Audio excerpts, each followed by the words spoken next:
downstairs to Angela. All right, thanks so much, Mark. Well, can what you eat affect your fertility? Researchers at Harvard School of Public Health say yes, but some critics are upset at the claims of a fertility diet. Joining us this morning is Dr. Samuel Wood with STEMogen to give us some insight. Thank you so much for coming in. Nice to be here. So you're saying in the last few years there's been a lot of research on this, and the Harvard researchers, they actually just compiled it into a book, but it's research that's already been out there, right?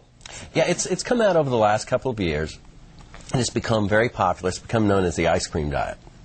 It's very rare that a diet tells you it's okay to eat ice cream, so it's become really popular. In my office, my patients come in one arm they've got a treatment plan, in the other arm they have the fertility diet, and it's very clear to see which one they've been. The ice cream. Right. And third arm they have the ice cream. So it's very clear what they're really looking at. So it's very important, but we do have to be a little careful about this diet. Okay, well, let's get into it. We mentioned to our viewers a little bit about ice cream. Now, you've piqued their interest. What does this mean? But there is a certain types of food that they say have a correlation. They studied about 18,000 women. So what are some of the foods that may correlate with fertility? Well, I think if you look at individual food groups, it may be easier to do. Okay. Protein, for example. Animal proteins, not good. Vegetable proteins, things like peas, soybeans, nuts, they're good. Okay, so not a lot of meat. You would think like red meat and all that, but more the protein sticking with the legumes and just a healthier diet. Okay, next section. And one other thing. Fish seems to be fine. Eggs seem to be fine. When it comes to carbohydrates, they're so-called good carbohydrates, bad carbohydrates. Things like whole wheats are good. And when it comes to bad proteins, you want to avoid things like white bread and sodas and potatoes. Well, these are all good things, and people that are either pregnant or, like me, or trying to get pregnant, they generally eat a healthier diet anyway. So these are good tips for all women because it's a healthier diet. Where does the ice cream part come into play? Well, this is what I think is the most interesting aspect of this, that whole-fat dairy products are good for fertility, and low-fat and non-fat are not good. Okay, in these studies. Yes, in these studies.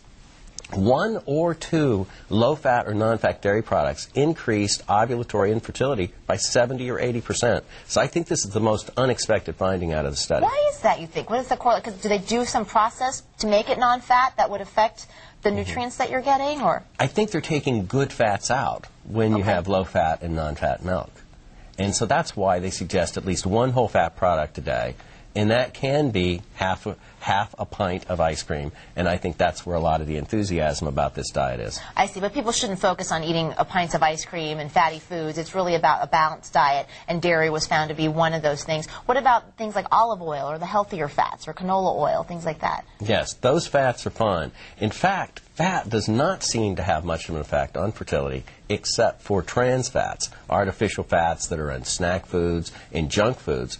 Those can have a devastating effect on ovulatory infertility if this study is borne out by further studies. I see. Now, are there things that you shouldn't eat for fertility? I mean, a lot of times people, as they start to prepare to get pregnant or thinking about it, they kind of clean out their system. I know I started eating well for like 3-4 months prior to even thinking about getting pregnant. You said fish was okay, but I try to stay away from tuna. Is that something with like mercury and that whole controversy with fish and mercury? Yeah, not all fish are created equal. Yeah. Things like swordfish and tuna can have very high mercury levels, which can stay in your system for long periods of time, even after you're pregnant. So you want to avoid them. But things like salmon and whitefish are excellent, and those are the kinds of things that we recommend. I see. And you also want to caution women on, this is just one of the findings of the studies that they've done. What should people be concerned about, though? Because if they take this book, you're saying they shouldn't use it as the Bible, because then that could have bad ramifications. I think the main concern all of us have is that there are many causes for infertility, and the diet only affects 25% of those causes, which is not releasing an egg. But let's say your husband has no sperm. Eating more ice cream, eating more whole milk is not going to help him. Okay. So it's very important that you go to your fertility specialist and you understand why it is that you're not getting pregnant before you use this diet as a way to become pregnant. I see. So this specific diet was geared towards women who had a specific fertility problem. What was it again? Not releasing an egg, not ovulating. Okay. And so that's the only group that this seems to help. One of the other important points to make is that sometimes women don't ovulate because of a serious medical problem. For example, a brain tumor or a thyroid problem. So if you're not ovulating, if you're having irregular periods or no periods, you need to go to the doctor and find out why. Okay. And if there is no serious medical reason for it, then dietary changes may be very important. And if you eat a healthy diet, it's always good for you in the long run anyway, because that's something that you need to take care of.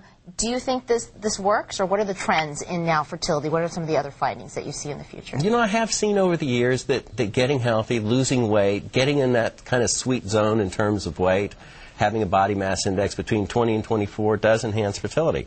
So I think this is a very useful adjunct to other types of fertility treatments, absolutely. Great. So get yourself together first. All right. Thanks so much for joining us, Dr. Samuel Wade with Semogen. You're welcome. Some great insight. All right.